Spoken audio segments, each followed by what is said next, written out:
Okay. All right. Hi, we're so glad you're here. Thank you for coming to the Cabs Around the World tasting tonight. My name is Lindsay. I'm part of the wine concierge team here. I have been here for exactly 1 year and a day, and I am loving it, loving talking to you guys every month, learning more about wine along with you and teaching you, and it's just so much fun. And then with me tonight, we have the lovely Erin. Yes, I am Erin. I'm in Little Rock, Arkansas, and I'm coming up close on my 1 year. It will be that I've been with First Leaf for 1 year in September 13th. And just like Lindsay said, it's been a blast. Time flies when you're having fun. And I know that sounds cheesy, but it's very true. And then in the chat, we have Tori tonight. She also started at First Leaf with me. So we've been learning and having fun for almost a year now. So you'll see Tori chatting away. So if you have any questions, definitely put them in the chat and we'll be addressing some and Tori will be addressing some. So definitely keep on chatting. We love hearing what y'all have to say. Yeah. And if you have the tasting sheet that came attached with the last email, you can feel free to use it as a guide through your tasting, take notes on it so you can go back and reference maybe when you drink the rest of the bottle at a later date, or when you go ahead and try the rest of the cabs, that's a great tool to work through. So hopefully you have your bottles open. I have all mine here. We said we're going to start with the Thistle Quail. First, we're going to talk a little bit about Cabernet and just what makes it so fantastic. So Cabernet Sauvignon is one of the most popular grapes in the world. It's grown worldwide, and it is really come to prominence in the last couple hundred years. So it's a fairly new varietal in actuality. It started off as a chance crossing between Cabernet Franc and Sauvignon Blanc, and that happened in southwestern France. It's really become popular because it's really easy to grow. The grapes have really thick skin. The vines are hardy. They're naturally low yielding. So you get, a stronger, more concentrated grape. They bud late, so they avoid frost. They're resistant to many of the viticulture hazards that other varietals maybe are affected by. Things like rot and insects. And it's also very consistent to present the same structure and flavors from year to year. You're not going to get a huge variance once you plant that vine. It's going to keep producing for you year after year as long as you love it and take care of it. The classic profile of Cabernet Sauvignon, it tends to be fuller bodied, high tannic, noticeable acidity. And that's what contributes to Cabernet's great aging potential. You can lay some of these down for, a couple years after this and try them later on and, see how they've developed. In cooler climates, Cabernet Sauvignon tends to produce wines with more blackcurrant notes. It can be accompanied with something called pyrazine, which is green bell pepper notes, mint, cedar, more herbaceous notes. And again, those are all just going to come more and more to life as the wine ages and as you give it time. Wine is a living thing, which we often forget, and it has a birthday, it has a death date too. So, there are some wines you don't want to lay down in your basement for the next 20 years because when you go to open them, they might not be very good. But Cabernet, Cabernet is one of those things that it can stand the test of time a little bit more. In more moderate climates, those blackcurrant notes can often be combined with things like black cherry or black olive. You'll see some of our wines have that sort of tapenade note. That's in very hot climates. We can then go more towards like the currant flavors, overripe, a little jammy. So there's something for everybody when it comes to Cabernets. It runs the gamut from light to rich, young to old. You can try them all and hopefully find a new favorite tonight. So Yay. that being said, let's start with the Thistle and Quail. Yes. Now this one is from Sonoma. And what we like to do is first we like to look at it. So if you have your piece of paper or anything, feel free to hold it up in front of that and take a look. What color are you seeing?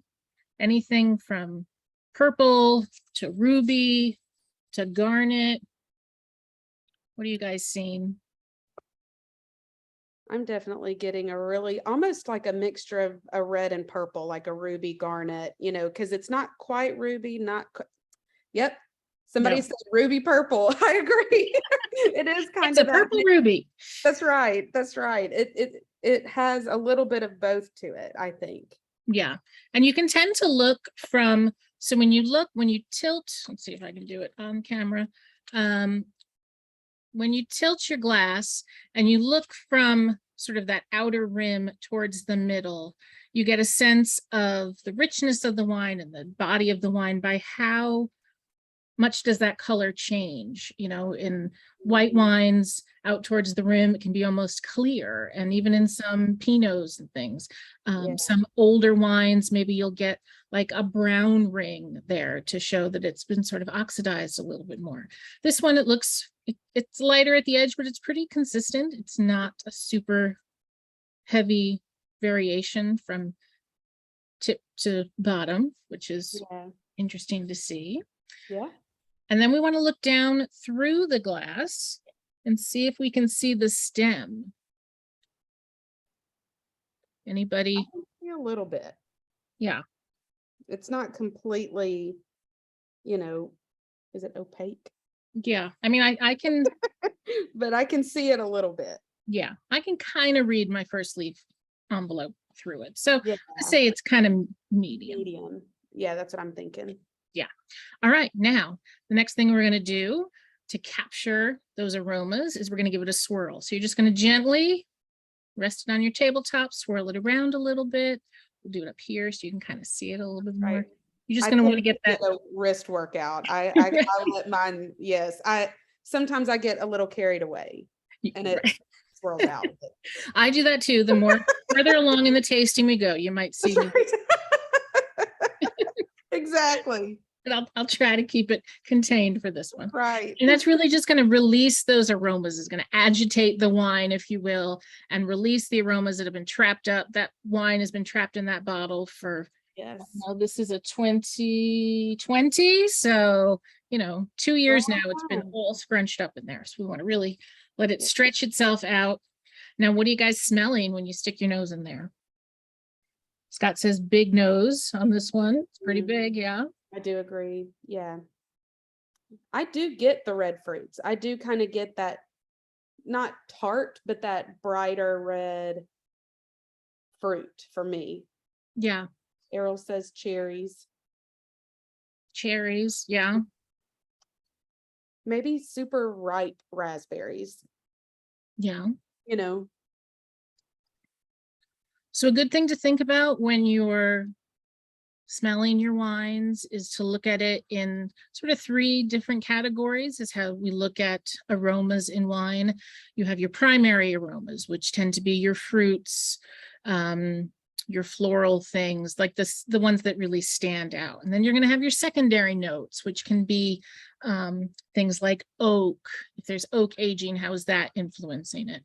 And then the tertiary can be even lesser, like spice notes and even more nuanced things from that oak, or like malolactic fermentation, if that's happened. So yeah, I definitely get a lot of the cherry, raspberry on the first primary note. And then I get a little bit of like herbal. Definitely. Well, and Mary said earthy. So I think that kind of, I get that too, that green herb, like you said, the green bell pepper, that kind of green earthiness, herby spice or something. Yeah, I kind of get that like woody rosemary. For sure. What about anybody else? Herbaceous notes for sure. Yeah. Yeah, It's definitely. very herbal. Yeah, I was gonna say it almost because I know, like you said, that first time you go in, you get the fruit, but the herbs are almost so strong that that's the first thing I get, you know. I have to really make myself say, oh no, you know, try to get the fruit first. Find the So fruit first. yes, Find the fruit. that's right. So yeah, I definitely, Yes. you get the oak There's- influence as well. You get a Mhm. little bit of that sort of finish there. All right, Yes. well, let's try it. Let's see what it tastes like. Yes.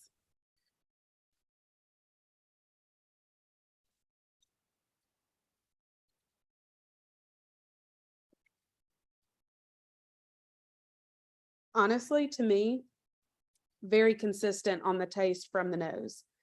I still get the um red fruits, the currants and things like that, but then I do quickly go into this herby, almost peppery, but like a green, like, but not a green bell pepper, but maybe a green peppercorn or something like that, you know, like a, hold on. Yeah, no, I hear you. I Mhm. definitely get that fruit forward, Yeah. but it has an interesting finish in there. Yeah, a Mhm. little bit of a kick to it. Yeah, and I think that that helps because if that kick wasn't there, that fruit forwardness I think would be too sweet, but I think Yeah. the earthy, herby kind of balances that out a little bit. It doesn't make it so sweet. Yeah, I agree. Mhm. The ABV on this is going to be about 15.3, so it is going to be a little higher in alcohol. It is also going to affect the body of it. So when we look at body, we look at what does it feel like in your mouth? Is it light? Does it coat the mouth? What do you Mhm. guys think? What do you think the body on this one should be? I do like to go with the milk. I like to kind of compare it to the milk. So for me, this is like 2%, you know, Yeah, middle of the ground. It's not super heavy. It's not skim by any means, but like a 2%, maybe almost a whole. But yeah, like a medium body is what I'm getting. yeah, I'm definitely light to medium on this one. Mhm. And it might be because the tannins aren't as high, which we'll get to that Mhm. next. But I definitely, we have it rated as a 3 on the site. And I think, yeah, somewhere between a 2 and a 3, if you consider, water being the lightest, whole Right. milk being the heaviest. I think, yeah, right in the middle is a good one. I And think then everybody's agreeing with us too. Lisa yeah, says medium, Lulu says light, Chris says light. So yeah, yeah. I agree. Mhm. Now, what about the sweetness? Do we think it's on the sweeter side? Does it feel super dry?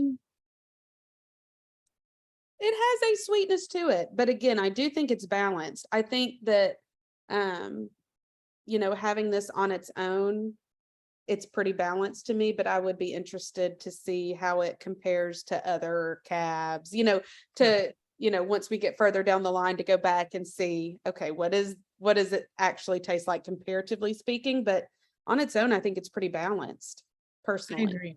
I agree. I think it's fruity, but Mhm. it's not over the top. I think it's that nice balance.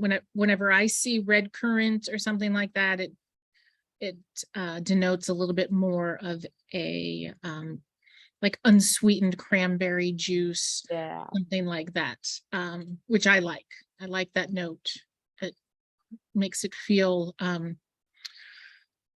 little bit more friendly for me, at least. Yeah, yeah, for sure. I was gonna say, to me, this does seem like a very friendly Cabernet. If you are new to cabs, or if you've only had the super bold ones, I think this would be a good place to start and kind of dip your toe back in the Cabernet water. Exactly. In the Cabernet pool. That's Start. right. That's right. That's right. Cabernet was my first wine to try and enjoy. So for me, this is just, I mean, I just love all Cabernets. I Yeah, don't think I, would ever turn one down, but I really like this one a lot. yeah, I like this one. I think it's growing on me. I Mhm. will admit I had it a couple months ago and it felt sweeter. Maybe it was a different time. I had had it after a different cab too. I'm liking the balance of just drinking it on its own. I'm liking that. Yeah. Yeah. So what about tannins? Do you all know what tannins are, what they impart on wine, where they come from? Anyone have any questions about that? Just throw up a question mark in the chat. Question. Okay, Lulu. So tannins come from the skin of the grape. And we talked about how Cab is a naturally thick-skinned. Yep, they come from the skins.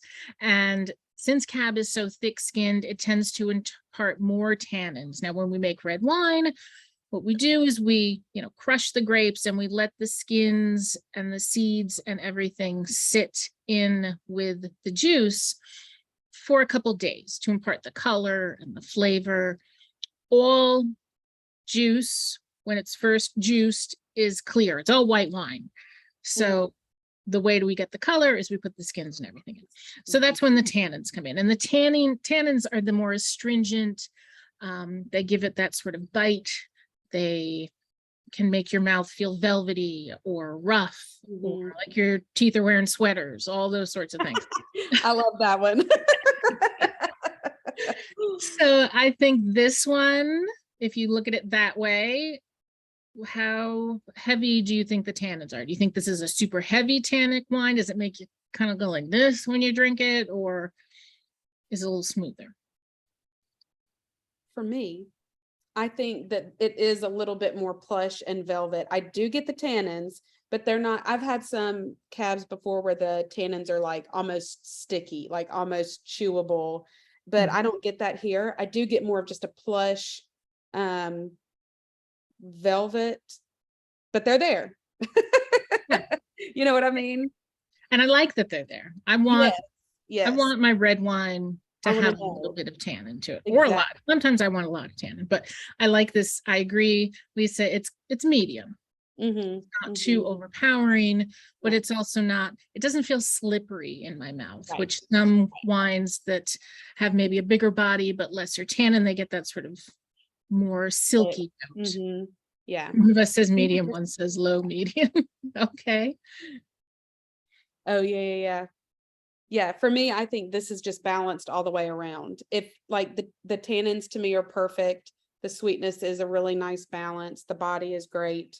Like, I just think it's a really balanced, approachable, easy drinking cab. Like, I don't feel like I need food with it, Right. Well, now this is from Sonoma, yes, which is in California. Yes. So why don't we talk a little bit about what is typically found in cabs from California?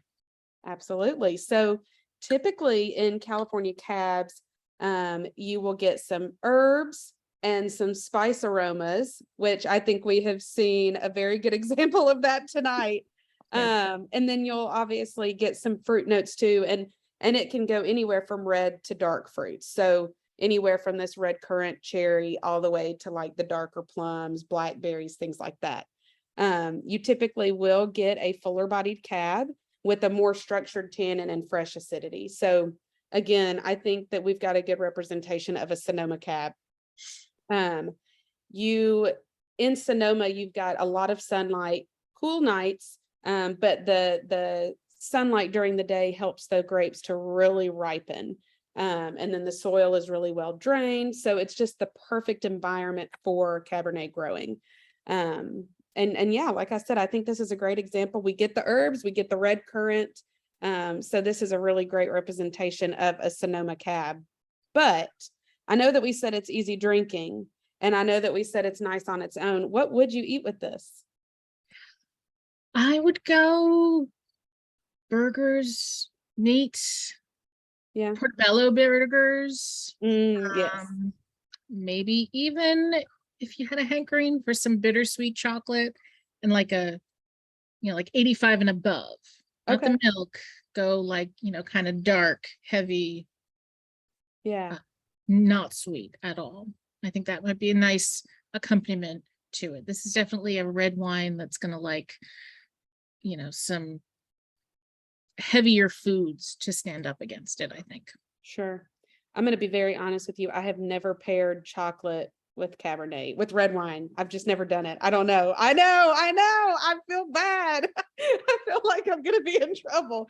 So I will make that happen this weekend. I know I'm missing out. I don't know. I guess for me, everybody's getting on to me now in the comments. I knew, but yeah, for me, like, I'm in trouble.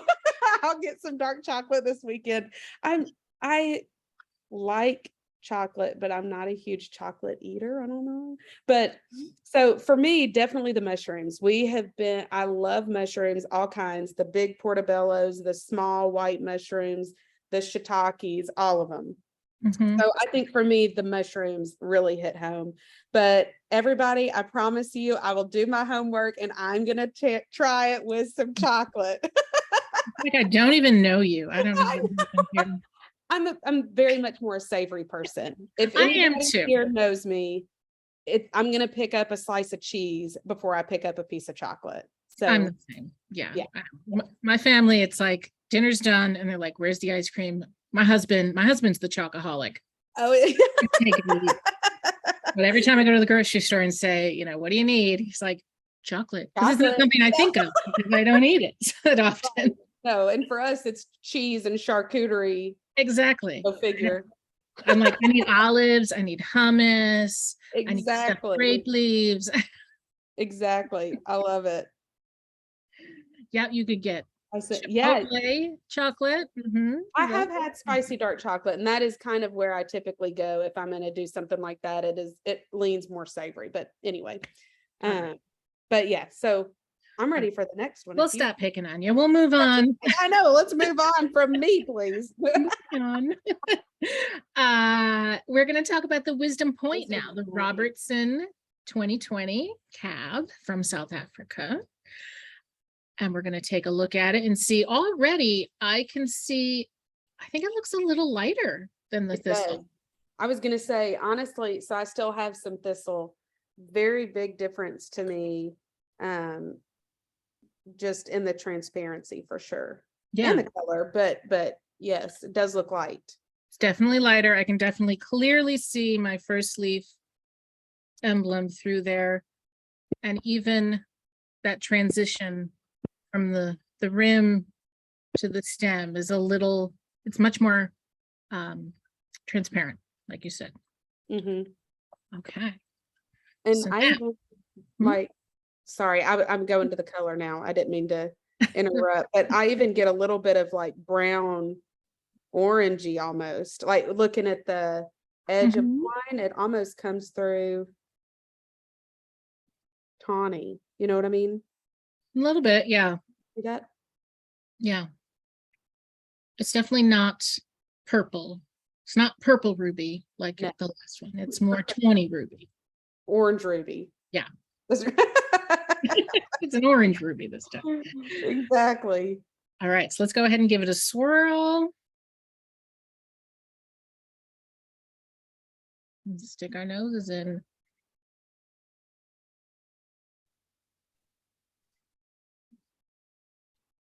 Okay, that one is very different. I was going to say it's happening again where I don't get fruit first.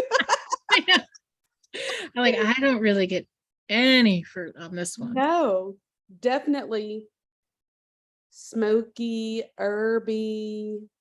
Yeah. I think everybody's with us. No, yeah, vanilla and herb, smoky, no fruit. I'm going to have to do the trick.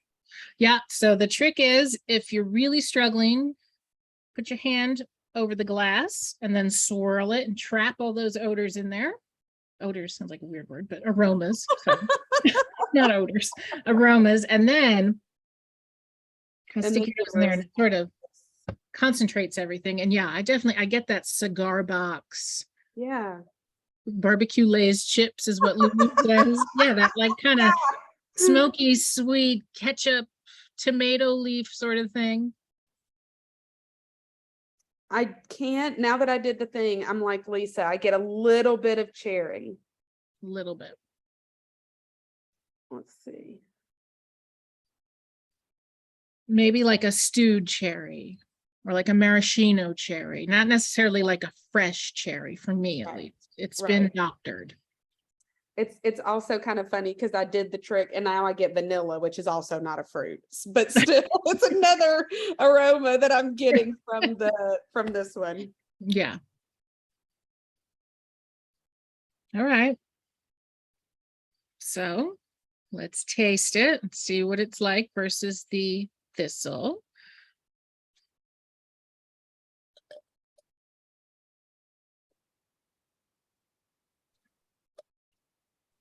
The vanilla, I get the vanilla very strong. I'm again having a hard time picking out the fruit first in this one.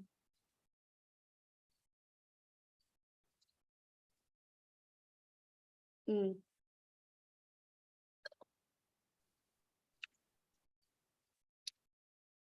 How do you think, did you expect it to taste like this by what it smells like?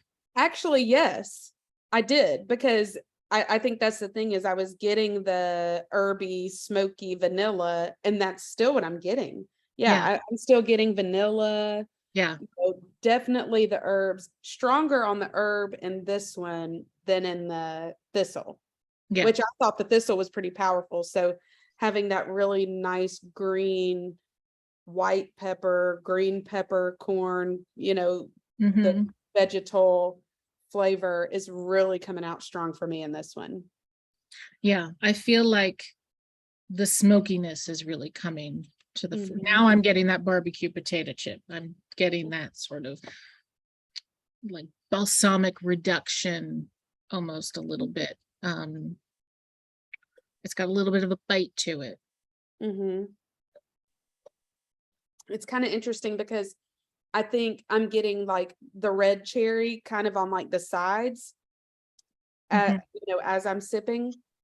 But yeah, very much a second aroma and taste, comparatively speaking, to the herb, vanilla, smoky. I love it. I'm not, I'm again, I just was saying I'm a savory person, so I'm a savory person in wine too.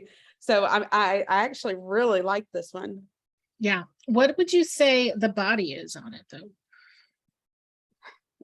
It is light. I'm kind of surprised about the body. I would say if that's a 3, this is a 2. That's what I would say. Yeah. We have it as a 4 on the cards, but I don't know. I think that it's a little, it might just be my mind playing tricks on me because it does feel more, as you said, savory. It feels that smokiness sort of is tricking my brain into thinking it's heavier. Well, and maybe that's kind of what the mindset was, is that this is so bold and there are so many layers of flavor to it, which do kind of pump up that mouthfeel, because essentially the body is kind of the weight that it feels in your mouth. And so because of the multiple layers of flavor, maybe it just kind of gives you that mindset of, even though it looks light, it tastes powerful. Still packed a punch. I agree. And the ABV on this is only 13, where the Thistle was 15.3. This is almost 2 whole percentage points lower in alcohol. So yeah, I definitely, I'm looking at the wrong one. I'm sorry. This one's 15.3.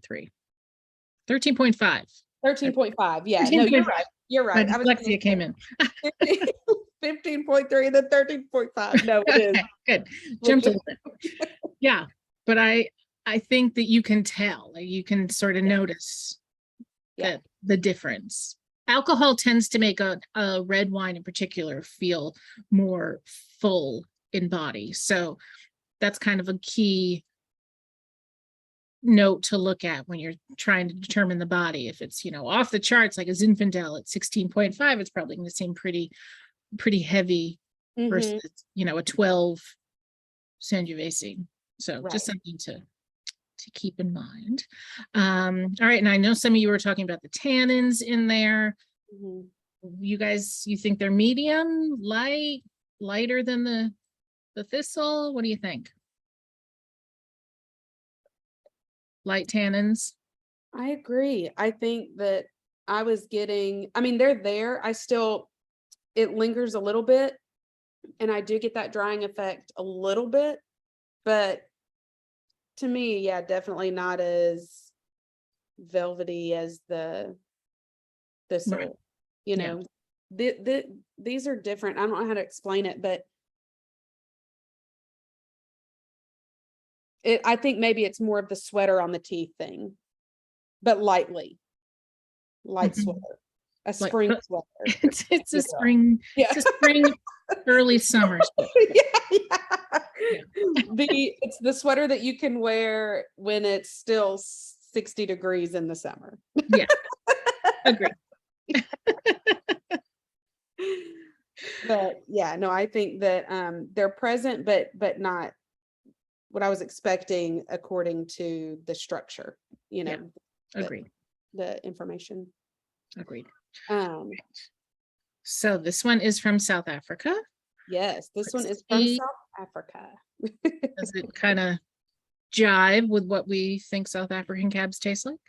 Yeah, so typically with the cabs from South Africa, you'll get the herby, full-bodied, cooked fruit, and you'll get high ABV with it as well, which we said this one's 13.5. So for me, that's average, high, kind of on that end. You can expect a lot of dark fruit with savoriness of cedar, spice, vegetal, flavors. So yeah, again, I think that maybe this one isn't as full bodied as I would anticipate, just knowing that that's how the typical cabs from South Africa are. But the dark fruit, the cooked fruit, the herb, the savoriness, spice, all of that makes total sense. Yeah. I do see a running theme in the Wisdom Point line and in our South African reds in general. I do get that smokier aspect. So like if you like the smokiness in this, try one of the Pinotages. If you like the smokiness, but you want more smokiness, try the Shiraz. Like, I feel like a lot of them have that similar heavy smoked note in it. And I think that is going along with what we're talking about, that indicative. Yes. And I know Lindsay knows this, but I love the Pinotage. I love the Pinotages we have. And one of the things that I love is, again, that savory herb and that woodsiness and that cedar. And that is something that's very common in the wines from South Africa too, like she was saying. So I'm very pleased with this one, and I'm happy that it has it, because it's one of my favorite things about it is just that herb that comes in and just gives it a little bit more dimension to it. Yeah, it's definitely not your Sonoma cab. No. I'm going to confuse the two. No. And I think that's true, because I think the sweetness is low on this, because the sweetness for the Thistle and Quail to me was much more prominent. Even if it was not overpowering, I definitely got sweetness, where with this one, I didn't get a lot at all, Right. And so I think that to me is just the sweetness of a cab is indicative to Sonoma, where the herb and the savory is indicative to South Africa. Yeah. But I also tell the customers that I talk to a lot, when they ask me about the sweetness in the wines, I always say to look at the tasting notes. So, I mean, you could have two wines that are 3 in sweetness, and one, the notes are leather, balsamic vinegar, earth, and then the other is strawberry, cherry, raspberry. And when I see that, I'm going to go, okay, my brain is going to perceive that the sweetness in the 3 with the red fruits is going to be sweeter than the one with the leather. They may technically have the same, residual sugar or sweetness level to them, but it's just those tasting notes really affect how your brain perceives that sweetness, which is really interesting. Yes, for sure. For sure. I know people have been saying that they would pair this with pork. To me, this one, I was hit with it a while back while we were drinking it. I get like Beyond Burger. Y'all know what those taste like. They're very distinct. I think this would pair greatly with it. It has that sort of earthy, smokiness. I would do it with short ribs, Oh, yeah. maybe anything barbecue, really. Yeah, like barbecue sauce, something that would just really echo that smokiness and bring it out. You know, and it's so funny because typically when I think of cab, I do think of more red meat or pork, things like that. But over the last couple weekends, I have been doing smoked salmon on the grill. And I think that where typically I would do salmon with a white or a lighter red, I think that this would be great with the smoked salmon. I agree. I think You so know, too. a smoked salmon salad, but you said Beyond Meat.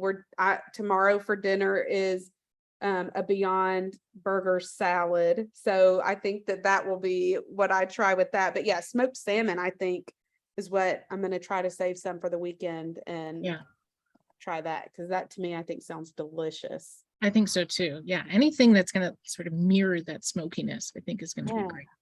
For sure. For sure. I think that, salmon, love cabs with salmon with lime, cilantro, jalapeno sauce. That sounds really good. I've never thought about that. I don't know why. I think with fish, I just always associate a light white or a light red, but I'm going to have to try this lime, cilantro, jalapeno salmon with a cab. Please do share the recipe. Share the recipe, and then I'm going to copy and paste it. Because that sounds delicious. It does, yeah. But yeah, that sounds really, really nice. Yeah. Cool. All right. Well, last sip. Last sip, yeah. All right, let's drink some water, cleanse our palates a little bit, because that one was a kicker.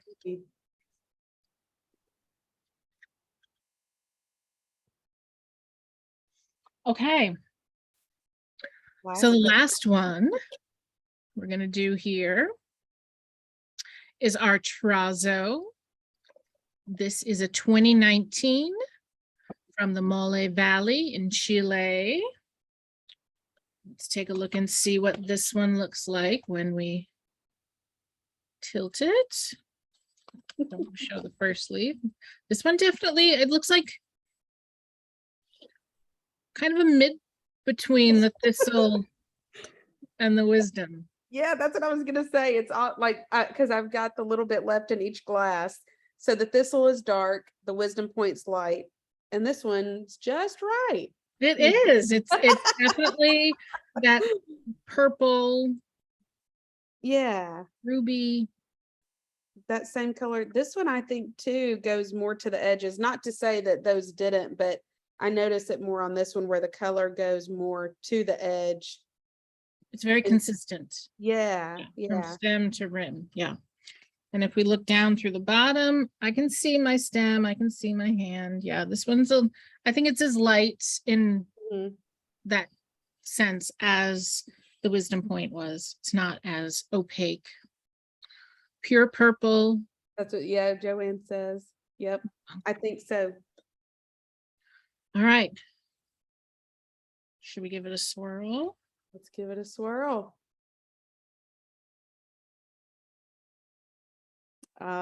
Somebody brought up the Cinco de Mayo. I know, I saw that. That one was fun, yes. Yeah. But I'm never going to say no to a taco. No. You know. Food. That's right. It's all the food groups in one. That's right. Okay, this one.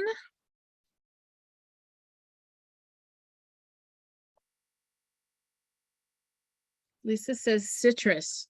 And you know what? I was mid-smell thinking that it was herby again. And when I read citrus, I'm like, I get that. I get exactly. It's but not like the citrus fruit. To me, it's like the peel. Yeah. You know. Mm-hmm. This one, I think that someone mentioned earlier hoppy. And to me, I do get almost a hoppy smell to this one. I agree. I was going to say this one has my old man basement smell. I talk about it all the time. It's my grandfather was a musician. He had his studio in his basement. He had leather chairs. The 80s, so everybody smoked inside. It was just rich and dark and earthy. And that's what this one is. Whenever I see, it just evokes that memory in my brain. And we've talked about it before. Yeah. You know, what people always say, I don't get the smell. How do you get what that smell is? And it's just a sense memory, really. It's just, you've got a bank up here of things you've smelled, things you've experienced in your life. And the more you work it, the more easily it's drawn to the surface. So like Erin was saying when we started, she went to the farmer's market, she got herself some plums, she got herself some apricots, and now she's feeding that brain bank of smells. And that's all you have to do. Just keep smelling stuff in the world. And even if you have to, you know, if you're looking at your card, say, and it says, oh, the tasting note on this is, you know, red plum and cherry, maybe like get a red plum, get a cherry. If you really want to know, you know, smell the plum, smell the wine, smell the plum. You get it? You see it? Like, yes, that's the only way to learn. And it's just trial and error and keep smelling stuff. And so this is my old man basement wine, back to where we were at. Very earthy, lots of oak, leather, that sort of thing. Yeah. What about you? I think the same thing. And you know, you telling your story, obviously it was your story, but I feel so much nostalgia through what you're saying. And it almost puts me there. Right. Like I have my own version of what you're saying, and I totally get it. I get the smoke, I get the herby, the oaky, the all of that. But I'm trying to pick out the fruit. Fruit first, I know. Fruit first. Yeah, it's a game. I do get that sort of black cherry, you know, if you think like black cherry cola, I get that a little bit. The kind of spiciness that you get in like a cherry Coke, that sort of, or black cherry seltzer. Black plum, because that's been our thing this week, is the red versus the black plum. So I get a little bit of black plum with it. Yeah, Lisa, definitely darker red fruits. Yeah. I'm not getting a lot of strawberry, not getting any strawberry. I'm not getting any raspberry. No. I'm not even bring that up. We're definitely getting the darker notes. Yeah. All right. Let's try it. Ready?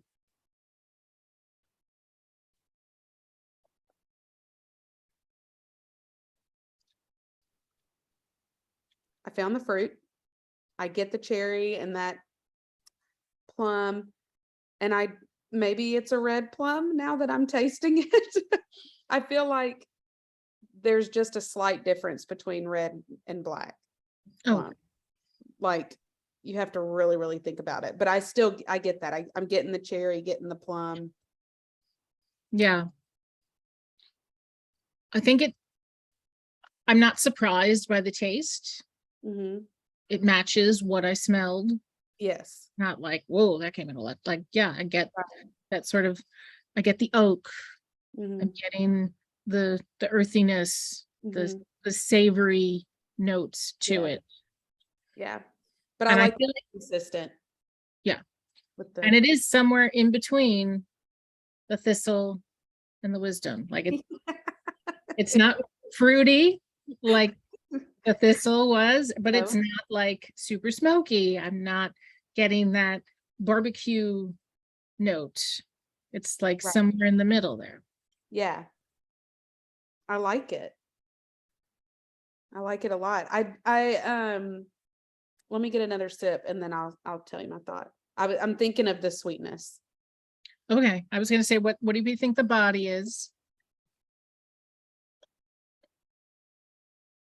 Anybody? I do think it's medium. I know that we said, so thistle we agreed would be the 3. I said that wisdom point, I felt that if that was a 3 was a 2. I think we're back up to a 3. Yeah. Like a 2.5, 3. Yeah, I think this is right in the middle. 2.5. Go 2.56. There you go. Perfect. I was gonna say, so Chris said 1% milk. Yeah. I feel that. I think that's so true. Growing up, we used to do skim milk, and I always thought it was a treat to do 2%. And I forget that 1% was even a thing And Right. so I think that my mom tricked me a lot of the time and would give me 1%, be like, yeah, this is 2%. But I yeah, do think like 1% is kind of the forgotten milk. You don't see it is. it's It not really is. a popular one. Yes, but We Chris were a has skim brought it milk back for family us. as well. And Yes. anything above skim milk, we were like, that's gross. And now I don't drink milk at all. Now I'm a plant-based milk person. So the whole milk Right. metaphor means nothing to me. It's I like, know. is it coconut milk? Is it almond milk? That's the direction I go. Almond milk versus oat milk, I guess, maybe. But Right. I would say like almond milk being the skim milk, like canned coconut milk being the heavy that's cream. the treat. Yes, that is the treat. Oat is definitely the whole milk, says Casey. Yes. Oh, that's true. Rice Oh, milk. rice Yes. milk. Rice So milk, light. So word. light. My Yeah. daughter loved we used to give rice milk in my daughter's bottle when she was, a toddler. And she still has a very fond place in her heart for rice milk and always asks. Oh my gosh. Well, before everything blew up with all these different kinds of milk, that was the one I would go to because I didn't really care for almond milk. So I did rice milk and cereal and all that stuff. That's hardcore. Well, you know me, I'm kind of hardcore. Woo. I don't know. It's too light for me. Once I discovered oat milk, there was no going back. It's like everything is oat milk. Yeah, that's true. That's true. Anyway, so Back now to the sweetness.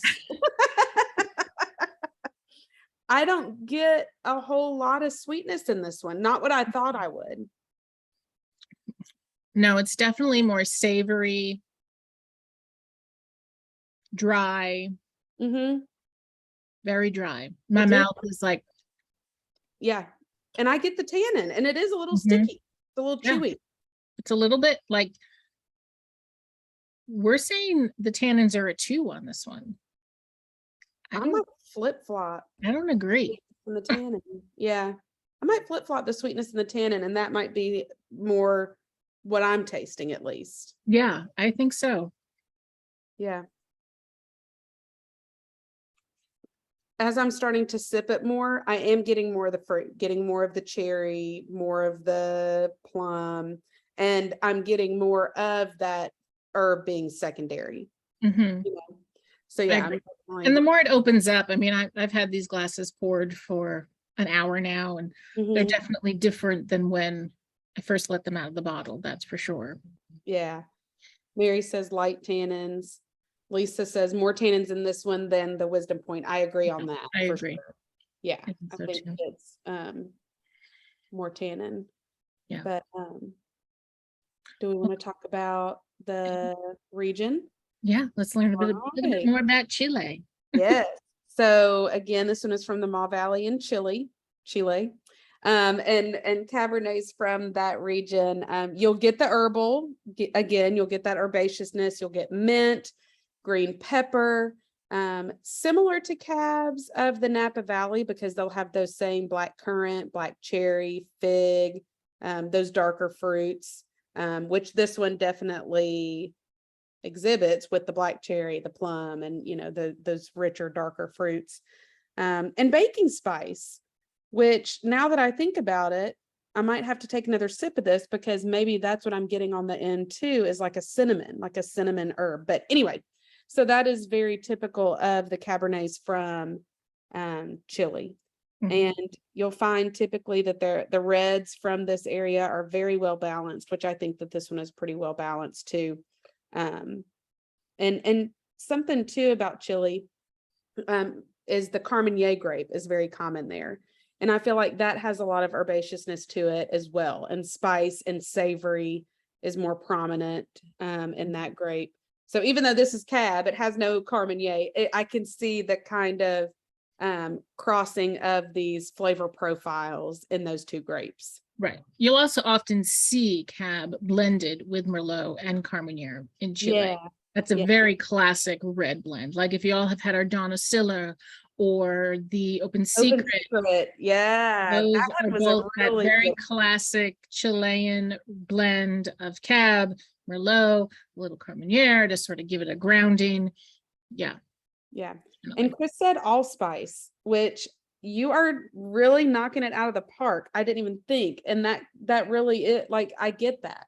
Mhm. It isn't because cinnamon to me, I think I do get confused because cinnamon's a little bit sweeter, but this is not sweet. It's just the spice end of the cinnamon. So yeah, I think that's perfect. Yeah, I think I stand by my cherry Coke. It's been a long time since I've had a cherry Coke too, so I'll have to. I call it research weekends. You get the wines that people are enjoying, you get the fruits, you get the other beverages like the cherry Coke and the foods that people are trying, and you experiment over the weekend. You do your research. You feed that bank. That's right. I love to feed the bank. And so, so I feel like it only helps me to get better at wine tasting. It's true though. It's very true. And you learn these like in the weirdest of places. Like, truly, every night we watch a show as a family, and one night we watched, like one of those food shows of like, how did it get to be here? And one of the things was cola. And the way the guy came up with Coca-Cola was mixing cocaine and all these herbs and spices together, and boom, Coca-Cola. And you don't notice it. You just think of Coca-Cola as like, a sweet fizzy thing. But if you really kind of break it down, it does have all these intricate flavors, spice notes in it. So when you see cola in our notes, that's kind of where we're going. Let's go. Not necessarily a Coca-Cola pure, but those broken down spices and exactly. Yeah, that flavor profile of what a cola kind of contains. Yes. Yeah, I love that. Well, what do you think that you would eat with this one? What would I eat with this one? I mean, I don't think it requires food. I think that this one is kind of like the Thistle for me, where it doesn't require it. But I mean, no wine requires food. Let's be clear. Like you don't need, but some do enhance. If you're going to eat, this will enhance things like I think classic, that sort of South American style food, things like empanadas. Chile and Argentina, they're known for their grilled beef and things like that. Like this is going to be another red wine, red meat pairing that's going to go really perfectly together. Let's see. It makes me think, just because now that my memory has been triggered of the Cinco de Mayo tasting, it reminds me of the grilled steak taco. Exactly. I think that it would go really nicely with the grilled steak taco. Maybe even because it does have that sort of more herbaceous green. There's a little bit of green pepper in there if you really concentrate. Like maybe a sausage and peppers. You could go ahead and do that. Sausage and pepper from the fair on a nice. I went in a different direction, like almost a hash, like a vegetable sausage. That's where I was thinking, but I've never done a sausage and pepper at the fair. I know. I don't know who I am anymore. What life are you living, Erin? I don't know. Clearly under a rock. No chocolate and red wine. No sausage and peppers at the county fair. Like I don't I'm gonna stop talking about myself because it's not working out. Oh my gosh. So is there a logic to this? Yes and no. I mean, we try to kind of, build things based on body or sweetness or tannin, but these were all so similar that it was really just an exercise in tasting the difference between the regions and getting an idea of, now when you walk into a wine store or when you go to the wine shop on First Leaf, you have a better understanding when you see South African cabs, what you're going to get. You have a better understanding of, the Chilean varietals and the California. And then when you try all the other ones that you have, which are the other ones in there? So yes, we've got the slide to bring up. All right, so the Cebolluto, had to refresh my memory. The Cebolluto, there we go. So in the, Argentinian cabs, I like to call that the tortured grape because typically cabs like to grow near water And where Argentina likes to grow their grapes, it's on these mountain sides where it's a little rockier, it's a little rougher. And you can kind of sense that in the Argentinian cabs. You're going to get a little bit more of that sort of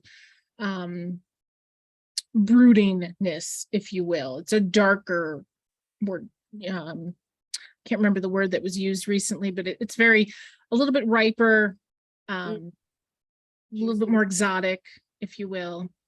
Then we're going to do the 4 and 20 from Washington. I love that one too. Washington tends to go a little spicier. It's a little colder.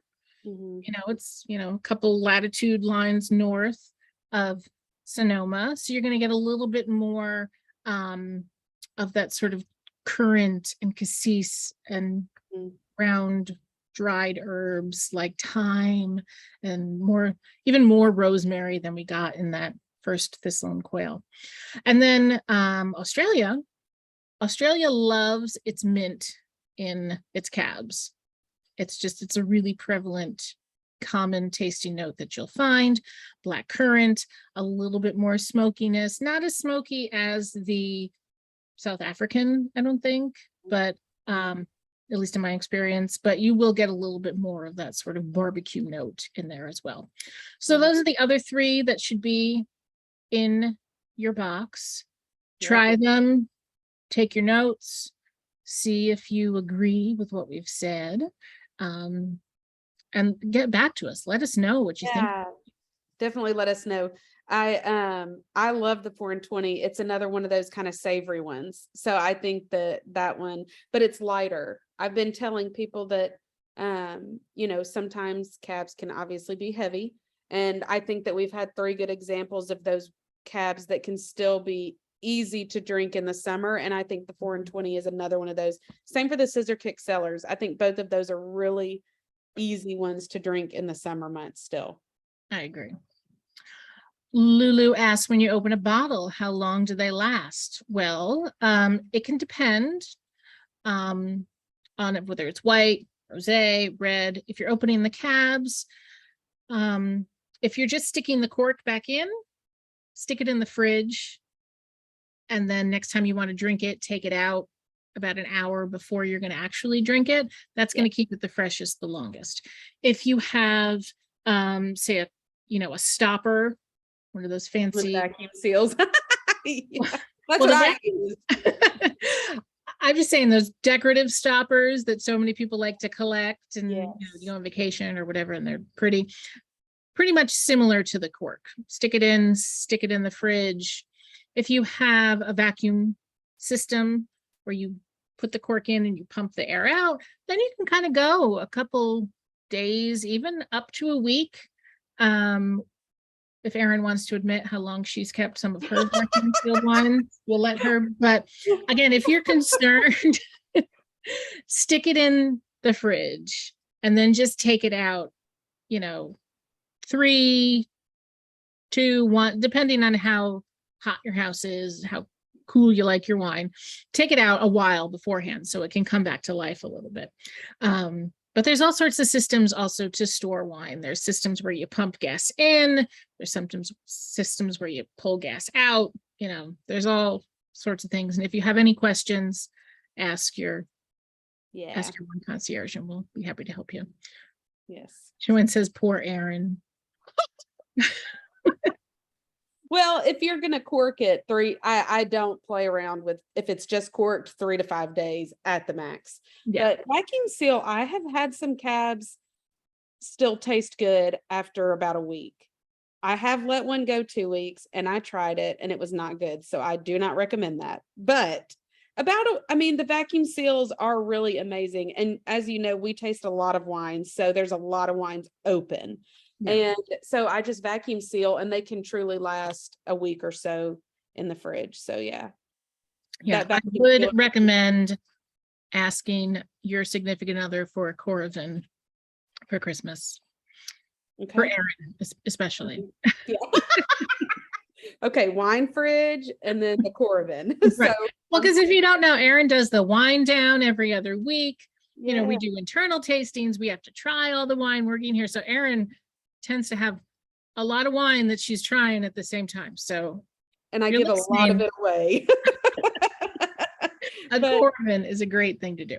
yes, But speaking to that, we do have the wind down Friday night. Friday. Yes, Friday. And it's Friday at 5 Central Time. Mhm. So 6 Eastern, and I believe that's 3 Pacific. Yes, 6 3 Eastern, Pacific. yeah. Mhm. And it is going to be back to basics theme. I know Yes. a lot of the kids are back to school, so I thought that it would be good to kind of go back to basics for us. And we'll actually be talking a lot about things like this of how to open a bottle, how to open a sparkly bottle, how to store it all, what temperature, all kinds of stuff. And So that's on Facebook. that is on on Facebook. It's on our First Leaf Facebook page. And we just go live from there. Right. And then to join, though, there is a member-led group. It is led by one of my members. She is awesome, and it's so fun. It is First Leaf Wine Club Lovers. And everybody, I think, not only loves our wine, but I think they're all gourmet chefs as well. Because everybody is cooking amazing things, and doing amazing stuff with our wines. And yeah, it's so fun to see everybody's feedback. So join the group. Yeah. And it was fun. They did the Trozo this past week. Somebody mentioned it and everybody chimed in what they thought about it. So yeah, if you ever have questions, oh, I got this bottle. What do you guys think? They love to bring it up. Definitely, if you don't have a wine concierge, get yourself a wine concierge. Yes. Tori's going to post our links to book appointments with Aaron and myself. If you want to, yes, learn more about wine, better adjust your club orders, or you found one tonight that you love and you want to stock up on, reach out to us, let us know. We'll have more of these tastings in a couple months. We're going to take a little break while the kids go back to school and we regroup. And I think we're going to start back up again in November. So keep an eye on your emails from us, from First Leaf, on the Facebook page. You'll see the announcements as they come out. And yeah, last question. What was your favorite tonight? Yes. We're talking What already. was your favorite? I don't know. I think it might be a tie between the Thistle and the Trozo. Oh, they're different. They are different. But I think, what will I have a glass of when we're done? Probably the Thistle. Well, I'm going to go in a totally different direction, and I'm going to have another glass of the Wisdom Point. Okay.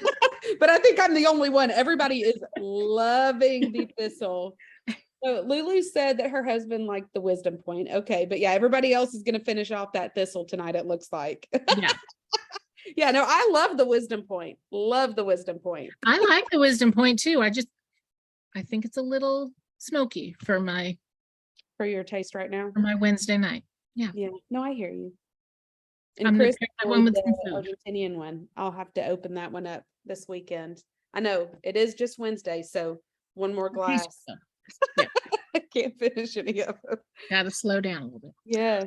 All right, guys. Well, thank you so much for joining us. You guys are going to receive a survey in a couple days about what you thought, what you liked, what you didn't like. We want to hear it all: good, bad, ugly, indifferent. Let us know. Let us know. Let us know what you want to see in the future, what sort of wines you want us to talk about, what sort of wines you want to learn more about. And we look forward to hanging out with you guys in November again. Okay. Yes. Have a good night. Bye, guys. Bye.